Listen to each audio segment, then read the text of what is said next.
eh, felizmente casada, está con su esposo, Simón. Tengo entendido que tienen como una empresa vinícola, producen vinos, muchos vinos. Obviamente la región, no sé si es Alsacia sí, llega a ser Alsacia, ¿verdad? Sí, gracias. Obviamente es famosísima por sus vinos. Los mejores vinos blancos del mundo son de ahí.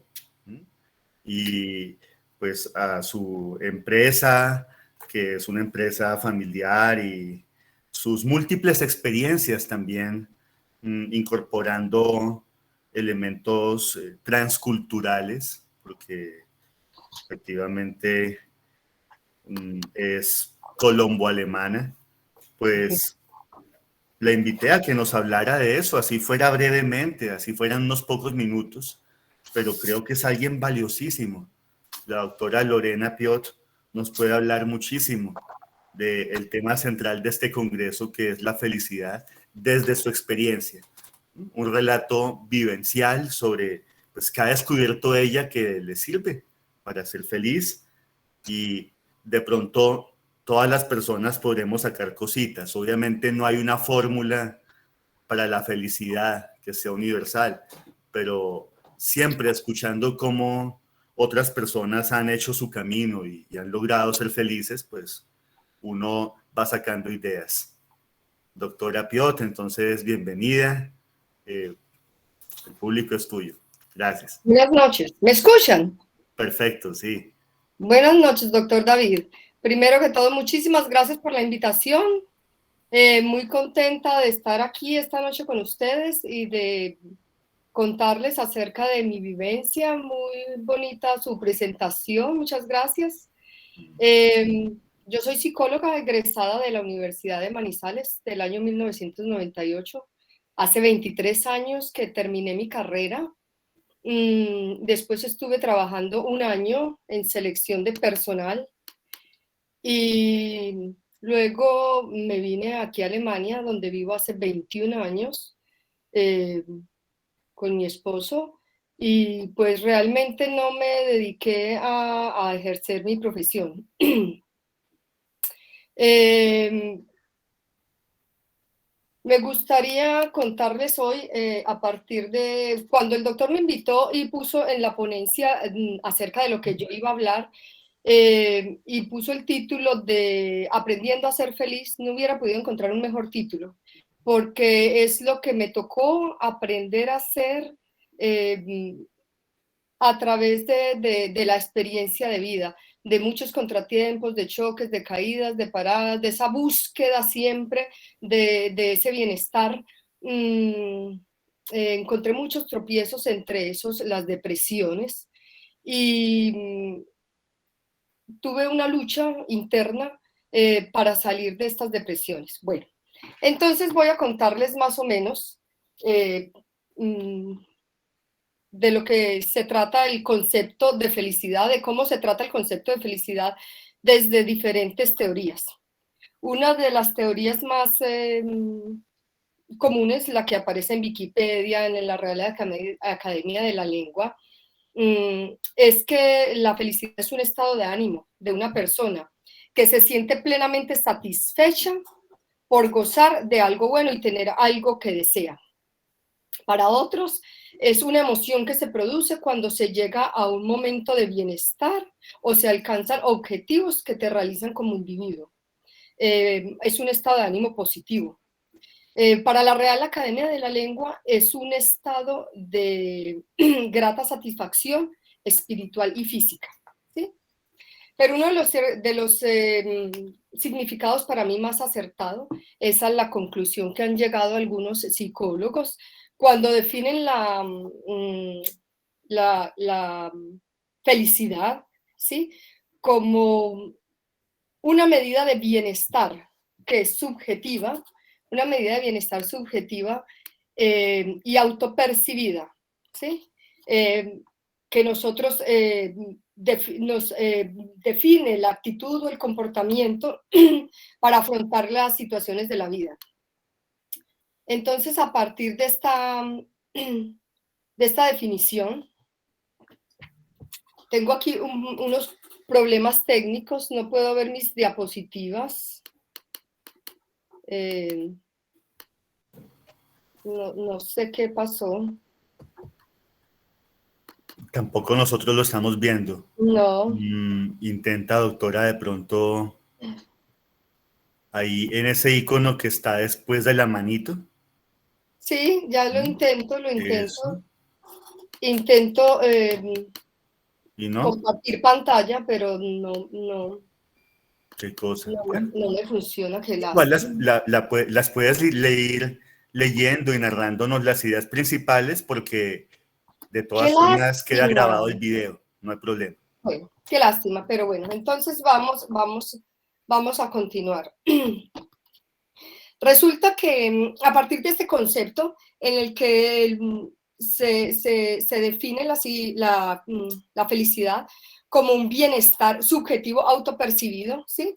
Que influye en la actitud mental, entonces nos damos cuenta que las personas que tienen un nivel de alegría más alto, que muestran más alegría, son personas que tienen un enfoque de la vida mucho más positivo y que son capaces de autorrealizarse de una manera más fácil que las personas que tienen ese enfoque más negativo de la vida, porque son personas que no tienen como una medida, un nivel de alegría alto, entonces su enfoque de la vida es un poco más negativo y eso hace que la gente se encuentre más frustrada para alcanzar ese autodesarrollo. Resulta que como trabajadores de la salud, hemos leído, encontrado muchas reflexiones acerca de la felicidad. Y como decía ayer la doctora Herrera, si no me equivoco, hablaba de Aristóteles. Ahora pueden ver una Ahora sí, de, doctora, perfecto. de mis diapositivas. Ok. Bien. Mm, muy bien, la siguiente diapositiva. Bueno, resulta que hemos escuchado muchas reflexiones acerca de la felicidad. Aristóteles, como decía la doctora Herrera ayer, hablaba de la eudaimonia, ¿sí? Que era como esa capacidad para el individuo de autorrealizarse. Para los hedonistas, la felicidad es esa capacidad para experimentar placer y evitar cualquier sufrimiento, sea mental o físico.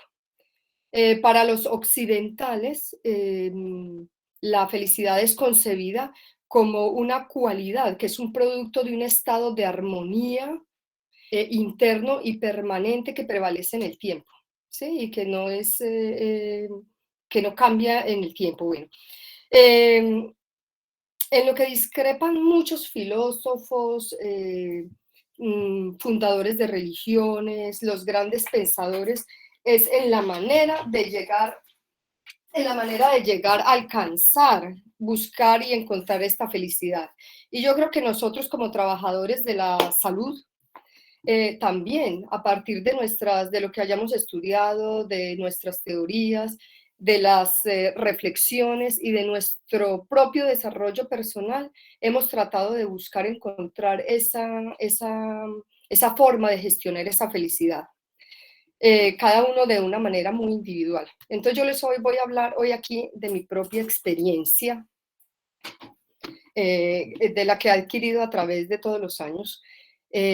Cuando yo tenía 20 años, o sea, hace 30 y tantos años, yo pensaba que la felicidad la felicidad me la iba a dar hacer una carrera, ¿sí? Tener un título universitario. Yo vengo de una familia de una condición humilde, y entonces para mí era muy importante llegar a tener ese logro, poder acceder a un nivel académico, terminar una carrera y después ubicarme laboralmente, percibir económicamente dinero y con eso poder ayudar a mi familia, conseguir cosas de las que todos siempre soñamos o queremos cuando estamos jóvenes. Y cuando ya tuviera eso, pues mi grado de felicidad iba a subir. Después soñaba con tener un compañero, encontrar a alguien que me quisiera, que me respetara y que caminara conmigo un trayecto de la vida. Entonces me puse a trabajar en ese proyecto de vida que yo tenía. Sin embargo, ese proyecto de vida que yo tenía estaba marcado por una tendencia muy grande al sufrimiento, que yo creo que es algo, hay dos cosas fundamentales en psicología que no necesitamos ser expertos ni psicólogos ni médicos para saber que los seres humanos, la siguiente diapositiva, que los seres humanos nacemos la siguiente diapositiva, perdón, que los seres humanos nacemos con una carga genética, ¿sí? Una carga genética heredada, psicológica, que llamamos temperamento, ¿sí? Que llamamos temperamento, carácter, y que forma nuestro esqueleto conductual, que va a ser permanente y difícil de modificar con los rasgos negativos o positivos, y que va a perdurar durante nuestra vida. Y que además de eso, tenemos unas vivencias infantiles que nos dejan huellas, ¿sí? Y esas vivencias infantiles nos van a dejar unos limitantes o van a favorecer un crecimiento mental sano para yo poder captar ese bienestar de una manera más positiva o más negativa. Entonces, partiendo de estas dos premisas, yo comencé a buscar esa felicidad. Y resulta que me daba cuenta que estaba muy marcada por esa tendencia al sufrimiento, a la inseguridad, a ver las cosas de una manera muy negativa, a una incapacidad que tenía para aceptar pérdidas, para tolerar la frustración. Y yo veía que había una parte que yo creo que es muy genética de parte de mi familia y la otra aprendida también dentro de ese grupo familiar que se comporta de esa manera. Pero tenía otra parte positiva que era una parte que la percibo como heredada de mi padre, que era la actividad. No entendida como el moverme, sino esa voluntad que yo tenía para emprender tareas y no claudicar y seguir en el empeño hasta conseguir lo que yo quería. Entonces, después de trabajar un tiempo, decidí estudiar psicología y me fui a estudiar psicología a una universidad que yo no podía pagar. Era difícil. Mi padre no tenía la forma económica de pagarme una universidad privada, mucho menos. eh, Y de mi padre heredé una cosa que yo lo llamo la desesperanza aprendida, porque mi padre, a pesar de ser una persona muy tranquila, muy dinámica, siempre estaba diciendo, no, es que no se puede, es que nosotros somos pobres, es que la educación están dedicadas o están solamente destinadas a la oligarquía, llamaba en esa época mi padre a la oligarquía, a la gente que tiene dinero. Mm, y entonces yo me negaba a eso, yo decía, pero ¿por qué? Yo quiero estudiar, eso no puede ser tan difícil. Y empecé en la Universidad del Quindío a estudiar matemáticas, que se me daba muy bien, pero luego me retiré porque de todos modos la carga de trabajar de día y de estudiar de noche era difícil y sé que mucha gente lo hace y los admiro mucho, pero también lo que estudiaban no me agradaba tanto. Luego me puse a trabajar en salud y trabajando con médicos me di cuenta que yo tenía una capacidad para hablar con la gente, para tranquilizarlos, para ayudar, y ese don de gente me fue moviendo hacia ese deseo y encaminando a la psicología. Y el jefe, mi ex jefe, un hombre al que lo menciono, el doctor Alfonso Mesa Mendoza, porque tengo mucho que agradecerle, fue un gran mentor en mi vida. Me dijo alguna vez, vete a estudiar psicología, yo te pago el primer semestre de la carrera y la primera estadía en un sitio de estudiantes para que vivas y te ganas una beca, yo sé que tú eres capaz. Y me fui a seguir ese camino que yo quería, pero llena de miedos, llena de miedos. Y en la universidad conocí a un profesor, una eminencia en psicología y filosofía, y aunque no lo conozcan, lo voy a nombrar, el doctor Luis Enrique García. Este hombre también me acompañó durante un gran trayecto de mi carrera y siempre me decía, Lorena, deja de anticipar tragedias, deja de sufrir por las cosas que no han pasado, porque a pesar de que yo tenía logros, de que me iba muy bien, de que estaba haciendo lo que tenía que hacer para alcanzar mi objetivo de felicidad, todo eso siempre estaba teñido por algo que yo siempre llamo las gafas del, las gafas grises que tiñen todo de amargura. Siempre pensar, voy a perder, no voy a alcanzar el puntaje, y luego me empeñé en matar a mi padre. Siempre estaba diciendo, si mi papá se muere y si mi papá no me ve graduar, y es que si duré matando a mi padre como 30 años. Resulta que mi padre asistió a mi graduación, mi padre estuvo en mis 2 matrimonios, mi padre pudo conocer a todos sus nietos y disfrutar a algunos de ellos. Mi padre estuvo visitándome aquí en Alemania, conoció las principales ciudades de Europa. Nosotros que veníamos de una condición de vida muy humilde y que jamás nos hubiéramos imaginado eso. Mi padre estuvo en Nueva York varias veces y murió a la edad de 92 años, después de haber tenido una vida muy plena, porque mi padre fue un hombre muy activo y muy saludable. Y yo estuve 30 años sufriendo innecesariamente. Resulta que después de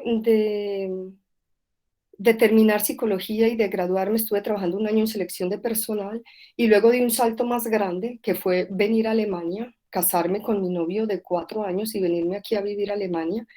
Eh, Aquí me enfrenté a los retos más grandes de mi vida. El primer reto fue aprender la lengua, que es algo comparable a tener que aprender hoy chino. Vine a aprender la lengua y ese aprendizaje de la lengua puso en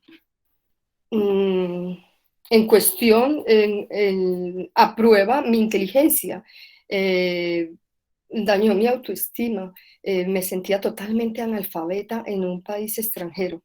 Seguidamente, para acabar de completar, quedé en embarazo. Tuve un embarazo muy difícil y después nació mi hijo. Tenía un niño en brazos, no hablaba la lengua, me sentía sola. Había dado ese paso tan grande de dejar mi familia, mis raíces, mi comida, mi carrera, lo que yo conocía en la época en que no existían las redes sociales, en que no existía Facebook, porque según las cuentas que tengo, Facebook apareció por allá en el 2004 o algo así, si no me equivoco. Si me equivoco, me corrigen.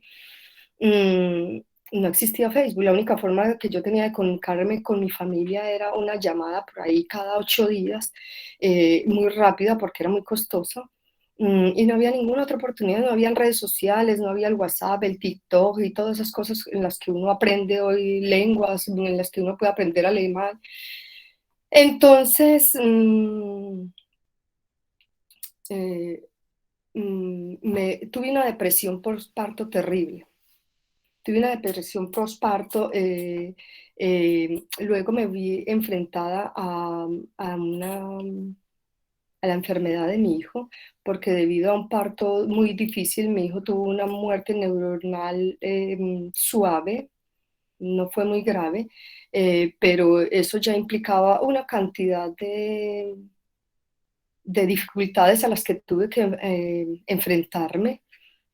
Aprender la lengua lo más rápido posible, pero me refiero a aprender la lengua nunca se aprende realmente, un extranjero nunca termina de aprender una lengua, pero aprender lo que yo necesitaba para poder ayudar a mi hijo a salir adelante, para llevarlo a las terapias de lenguaje, de desarrollo, de evolución, de motricidad, y, bueno, tantas cosas que tuve que hacer con mi hijo durante 6 años, que por eso yo no tenía tiempo en ese momento de pensar en ejercer la carrera aquí en Alemania. Estaba dedicada a mi hijo, a relacionarme todavía con un esposo con el que yo estaba recién casada y con el que yo me sentía eh, completamente acobijada, un hombre maravilloso, tranquilo, sereno, que me daba una paz increíble, porque yo creo que si yo no hubiera tenido ese compañero, no hubiera podido soportar eh, esa forma que yo tenía tan negativa y de percibir las situaciones en que yo vivía.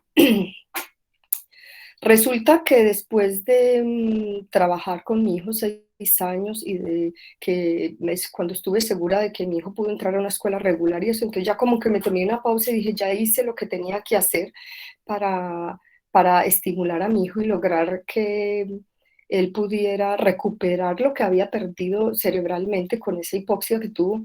Entonces, como que ya me descargué un poco y entonces me di permiso de sentir todo eso que tenía acumulado. Entonces caí en unas depresiones horribles, problemas de insomnio, de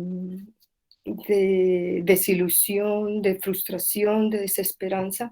Y entonces tuve un segundo choque grande, que fue un choque con mi propia carrera, tratar de buscar ayuda psicológica y encontrarme con discursos psicológicos distantes, gente que me decía, una psiquiatra me dijo alguna vez, si usted misma no se ayuda y no deja de quejarse y de sumirse en la depresión, usted va a enfermar a su esposo y su hijo. Eh, y entonces yo dije, oh, por Dios, yo vine a hablar con alguien para que me ayudara y esta señora me quiere mandar a casa con sentimiento de culpa, no solamente diciéndome que yo estoy enferma, sino que voy a enfermar a mi esposo y a mi hijo. Y yo, ok. Hice varios intentos de buscar ayuda psicológica que no fueron muy fructíferos, desafortunadamente. Y después de eso, entonces, cuando yo sentí que toqué fondo, dije, no, yo tengo que hacer algo para gestionar esa felicidad que yo estoy buscando, la felicidad que yo me merezco, la felicidad que yo debo sentir, porque tengo un esposo maravilloso, estoy en un país que me está brindando nuevas oportunidades, tengo una familia amorosa aquí en Alemania, unos suegros increíbles, incondicionales, personas que son muy serias, a veces inemotivas, psicorrígidas, pero son personas con las que se pueden contar, en las que se pueden creer. Eh, Estas personas me ayudaron y me apoyaron mucho. Yo dije, Dios, yo tengo que responder a todo esto que me están ofreciendo. Además contaba con el apoyo de toda mi familia en Colombia, es una familia muy amorosa y muy unida y siempre estaban todo el tiempo apoyándome y yo dije, no puede ser, tengo todo lo que una persona necesita para ser feliz, tengo que salir de este hueco en que me encuentro. Entonces empecé a gestionar mi felicidad. Voy a la siguiente diapositiva. Partiendo del concepto de felicidad, ¿sí? Como una actitud mental que nos permite decidir conscientemente la siguiente diapositiva.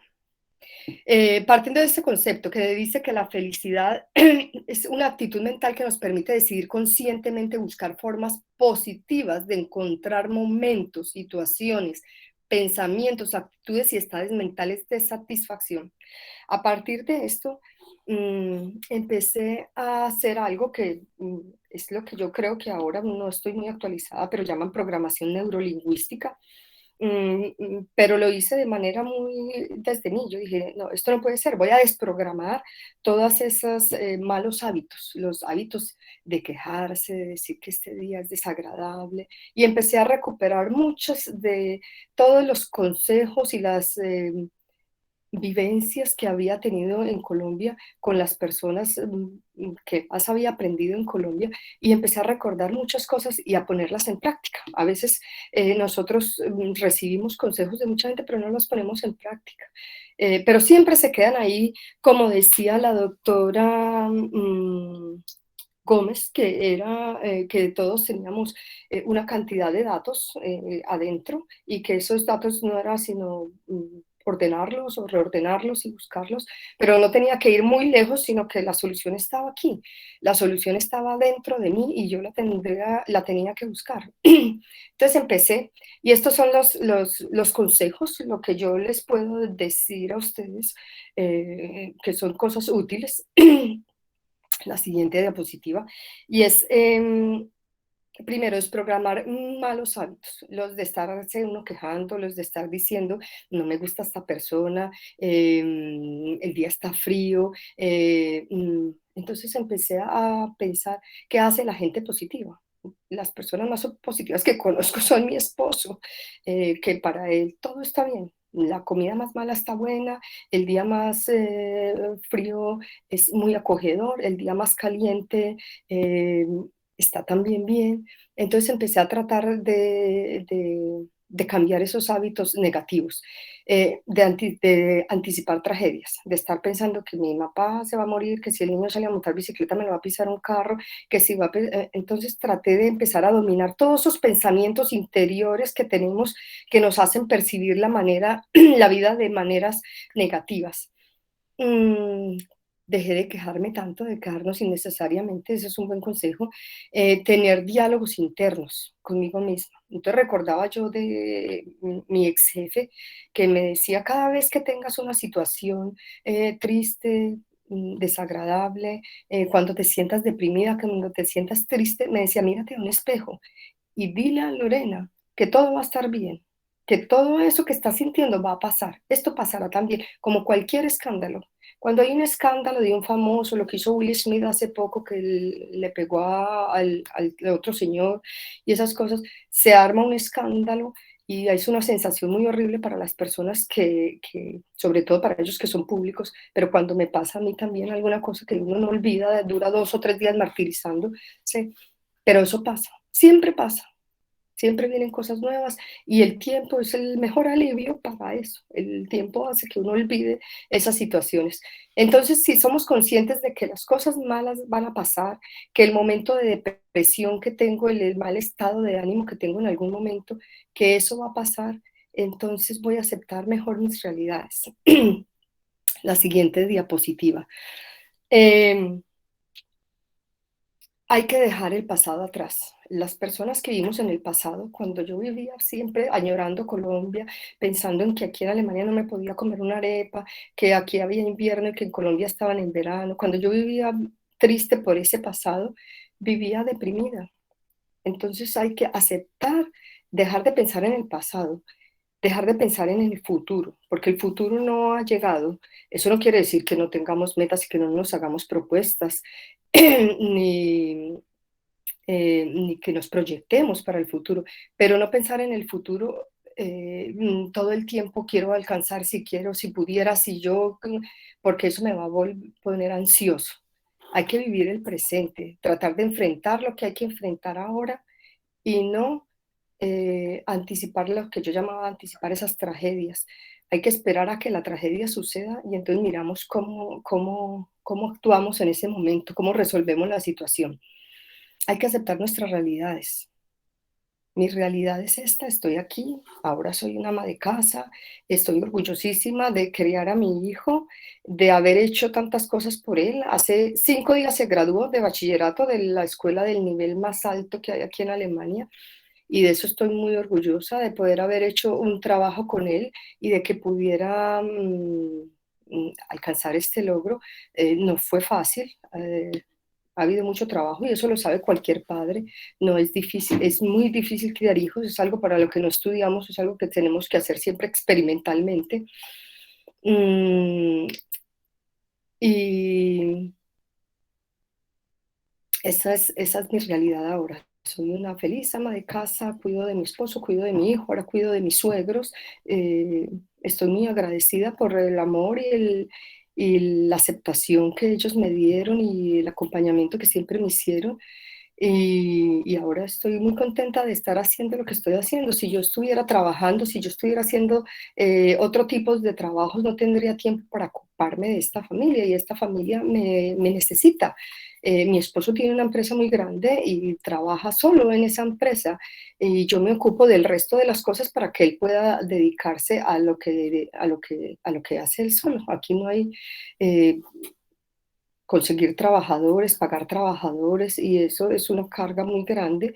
Y aquí los trabajadores, las personas independientes tratan de hacer ellos mismos lo más posible porque la mano de obra cuesta muchísimo. Bueno, hay que tener un buen círculo de amigos. Aquí en Alemania, los alemanes usan una frase que dicen, Ich muss meine Kontakte pflegen. Eso es algo que los colombianos no sabemos hacer tanto porque los colombianos somos muy unidos con la familia, tenemos familias que nos abrazan, familias con las que estamos muy unidos. Lo más importante para nosotros es el papá, la mamá, los tíos, los primos y siempre estamos muy juntos. Ese tipo de concepto de familia no existe aquí en Alemania. Uno cría aquí los hijos para que a los 18 años los hijos hagan su propia vida y se vayan y los papás no están tan cercanos de los hijos y dan un grado de importancia muy alto a la amistad. Entonces, yo creo que para las personas que que tenemos esa tendencia a la depresión, a sufrir em, por muchas situaciones, tener un buen círculo de amigos es algo muy positivo. Las personas con depresión tienden a aislarse, a no contar muchas veces la situación en la que se encuentran. Y cuando uno tiene una red em, que te acompaña, que te acoge, que te apoya. Para el caso de nosotros los colombianos, todavía más afortunados porque nosotros siempre tenemos ese círculo familiar que nos apoya. Entonces, vamos a estar más protegidos, vamos a estar más acompañados, vamos a tener siempre esa persona que va a decir que estás triste, mira, ven, no te quedes ahí, te acompaño, hagamos algo. Entonces es importante tener esos amigos, esa gente, rodearse de la gente positiva que te aporta cosas bonitas para la vida. Por último, hay que ser agradecidos con lo que tenemos, eh, con Dios, con la vida, con los amigos, con la familia, con nuestro cuerpo, eh, con nuestro clima. A veces nos quejamos increíblemente de todo lo que pasa, de la situación, de la guerra, de que todo está subiendo, de que el tiempo pasado fue mejor. Todo el mundo, la gente adulta siempre se queja de que estamos pasando por un mal momento y una mala situación política, económica, social. Eh, pero piensen en que dentro de unos años, en 100 años, la gente va a pensar que nosotros estábamos en el tiempo en que se hubieran podido hacer muchas cosas. Dentro de 100 años la gente va a decir, ay, en esa época, en el 2020, todo era más fácil y la gente, en esa época yo hubiera hecho esto, lo otro. Entonces estamos en el momento correcto para hacer lo que tenemos que hacer. Hay que ser positivos, hay que ser proactivos. Y eso era más o menos lo que les quería decir. Esa fue mi gestión de felicidad, lo que me ayudó a salir adelante, a vivir la vida de una manera más positiva. Gracias, doctora Piot. Gracias por ese empeño, ese sacrificio que has hecho de estar ahí presente a tan altas horas de la noche. Allá son ya como Aquí las son las 11 de la noche. 11:10. Sí, entonces muy feliz noche, que descanses. Muchas Muchísimas gracias. gracias. Que lo pases bien. Muchas gracias por la invitación. Con Saludos a todo todos. cariño. Vale. Ok, Gracias, doctora. chao. Hasta luego. Chao. Bueno, nuestra tercera invitada es Guiomar Vargas Cadena. Ella es licenciada en Español y Literatura